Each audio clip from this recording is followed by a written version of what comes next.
Hello बच्चों, किरण PCS classes में आप लोगों का स्वागत है। तो पिछले क्लास में हम लोगों ने 1919 के एक्ट तक चर्चा की थी और आज के सेशन में हम लोग देखेंगे 1935 का अधिनियम। 1935 का अधिनियम हम लोग सेपरेट करेंगे क्योंकि 1935 का जो अधिनियम है सबसे अधिक हमारे संविधान पर जो प्रभाव है वह 1935 के अधिनियम का ही है, क्योंकि कम से कम 250 आर्टिकल जो है वह 1935 के अधिनियम से ही लिया गया है 395 आर्टिकल में। तो हम लोग चलिए चर्चा करते हैं 1935 के अधिनियम को कि क्यों 1935 का अधिनियम लाया गया। तो 1935 का जो अधिनियम लाया गया तो इसके पहले ब्रिटिश संसद में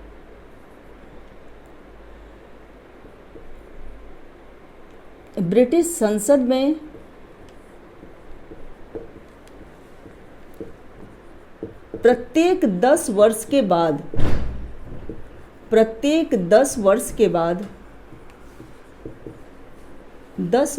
बाद संवैधानिक सुधारों की जांच के लिए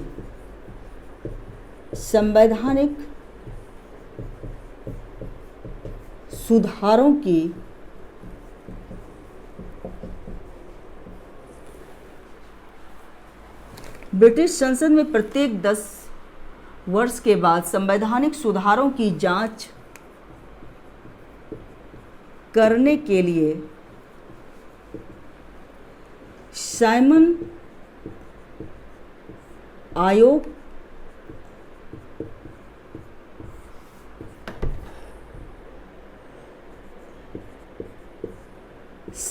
आयोग के नाम से एक कमीशन भारत भेजा गया। साइमन आयोग के नाम से एक कमीशन भारत भेजा गया। इसके सभी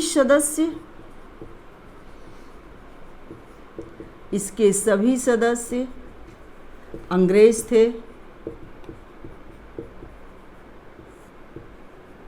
इसीलिए इस कमीशन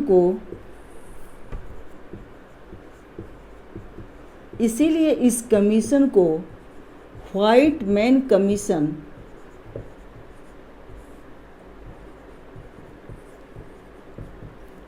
कमीशन भी कहा जाता है। व्हाइट मैन कमीशन भी कहा जाता है।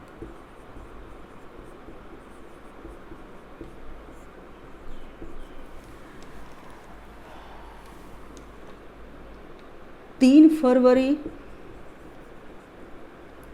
1928 को आयोग के सभी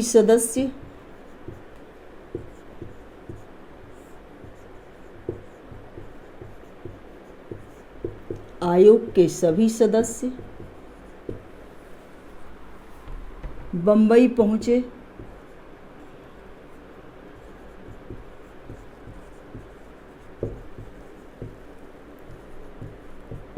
वहाँ पर पूरे भारत में इसका व्यापक विरोध किया गया। इसका विरोध साइमन गो बैक के नारे लगाए गए।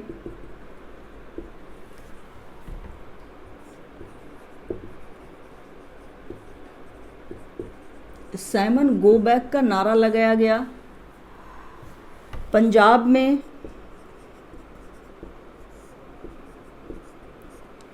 आयोग का विरोध करते हुए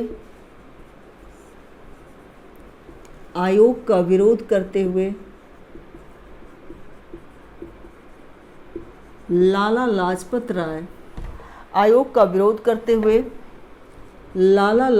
राय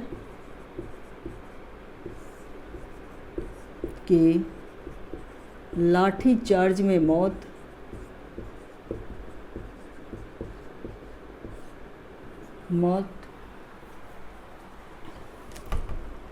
अगस्त 1928 का Nehru report,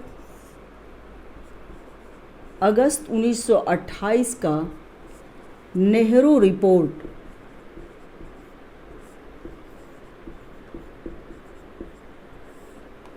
Nehru report, London में 1930, 1931 और 1932 में हुए गोलमेज सम्मेलन, गोलमेज सम्मेलन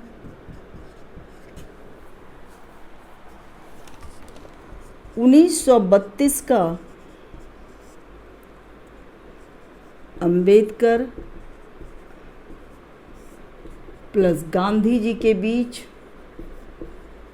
गांधी जी के बीच पूना समझौता,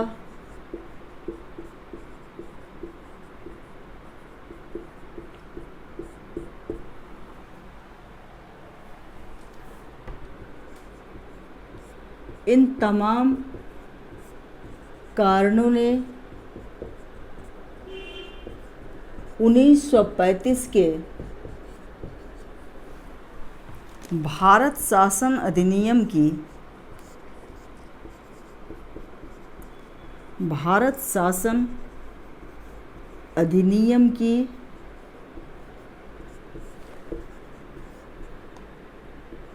पृष्ठभूमि तैयार की। इसके मुख्य प्रावधान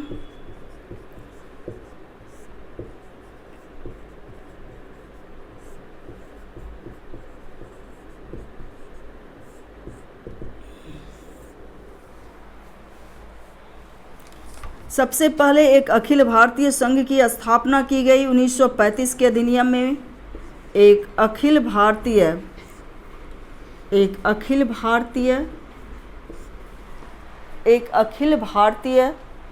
संघ की स्थापना की गई।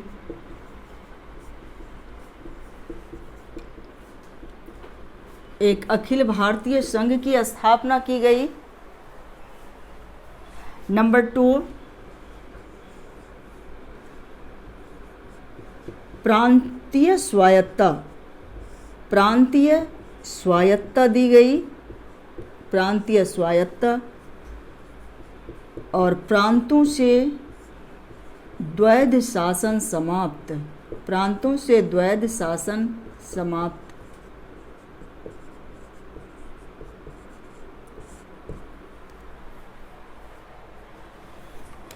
छह प्रांतों में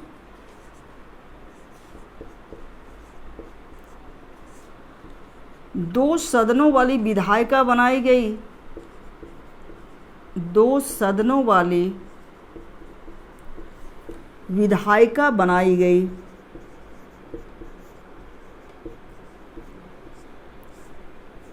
दो सदनों वाली विधायिका बनाई गई।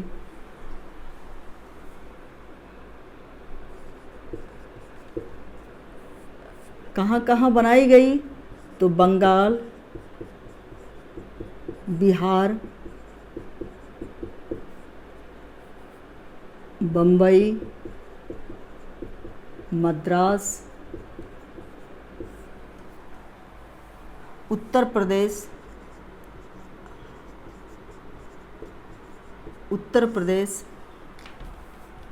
बंगाल, बिहार, मद्रास, उत्तर प्रदेश और असम में दो सदनों वाली विधायिका को बनाया गया।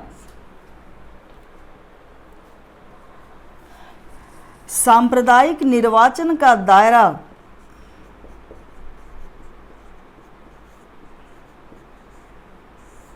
सांप्रदायिक निर्वाचन का दायरा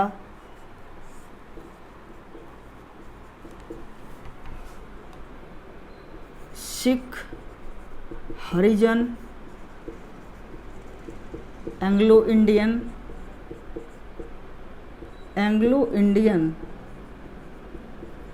तक कर दिया गया।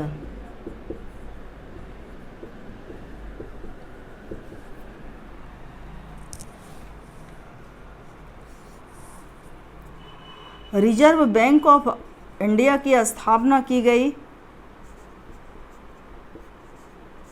रिजर्व बैंक ऑफ इंडिया की स्थापना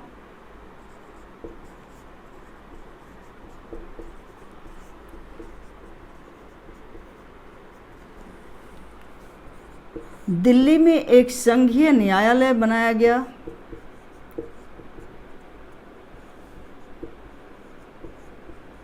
दिल्ली में एक संघीय न्यायालय बनाया गया।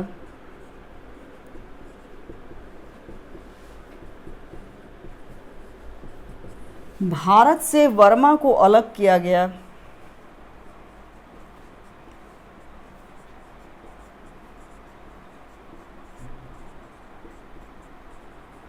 भारत से वर्मा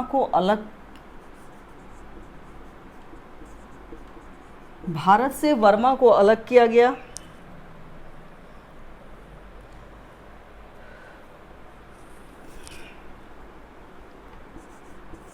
केंद्र में द्वैध शासन प्रणाली। केंद्र में द्वैध शासन प्रणाली।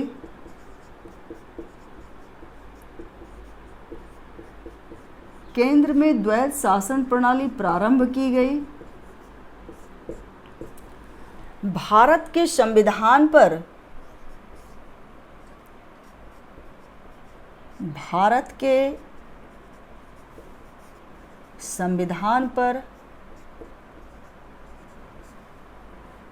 सबसे अधिक प्रभाव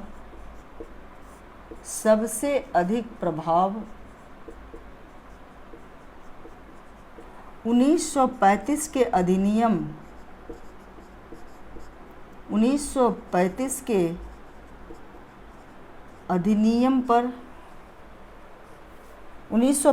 के अधिनियम का प्रभाव है।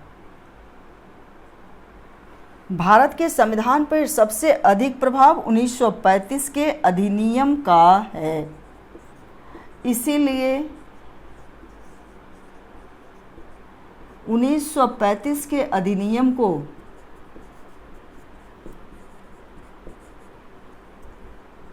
मिनी संविधान कहते हैं।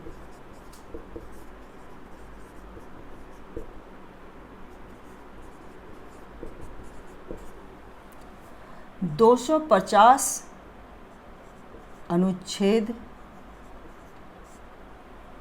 इसी एक्ट से संबंधित है।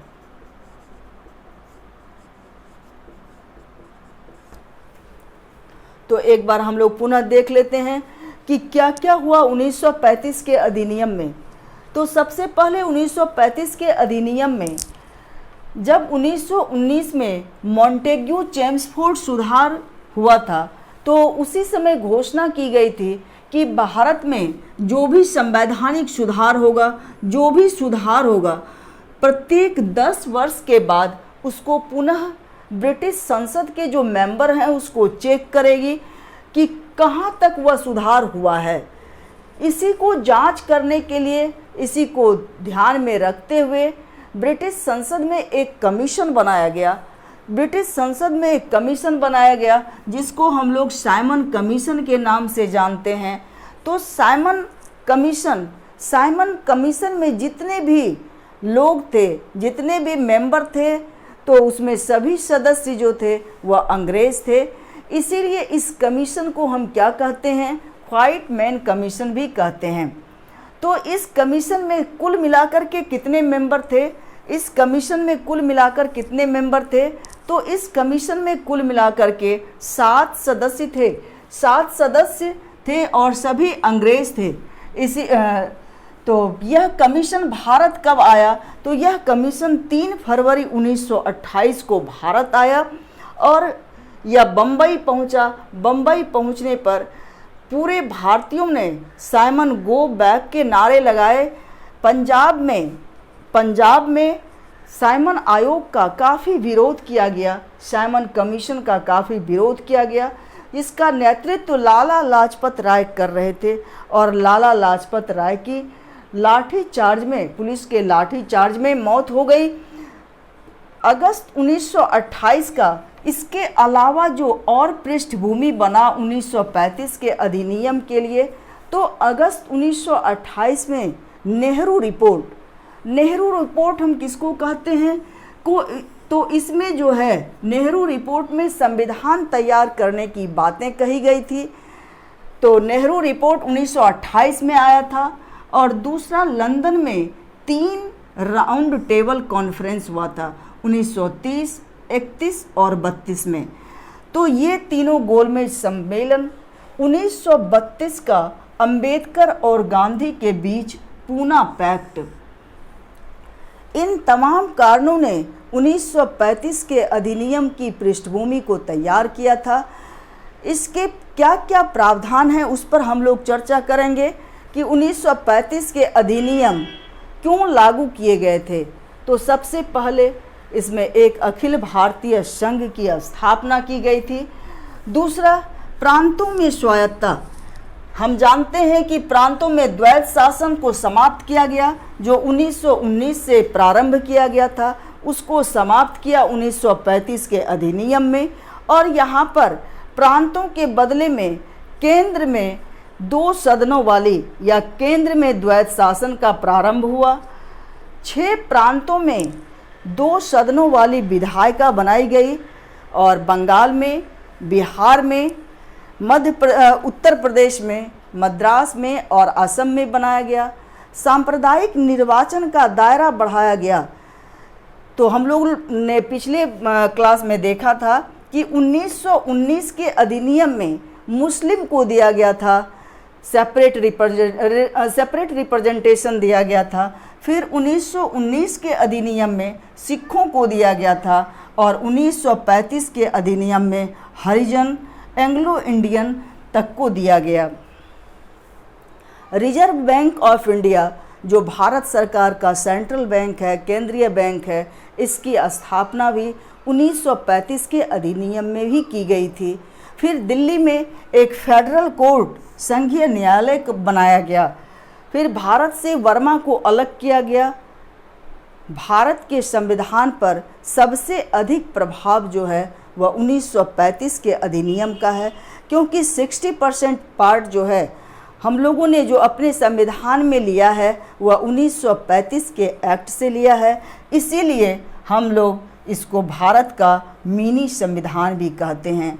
तो आप लोगों का एक क्वेश्चन है कि प्रेजेंट में, वर्तमान समय में किस अनुच्छेद को हम भारत का मिनी संविधान कहते हैं। आप लोग कमेंट सेक्शन में डालेंगे कि किसको कहते हैं।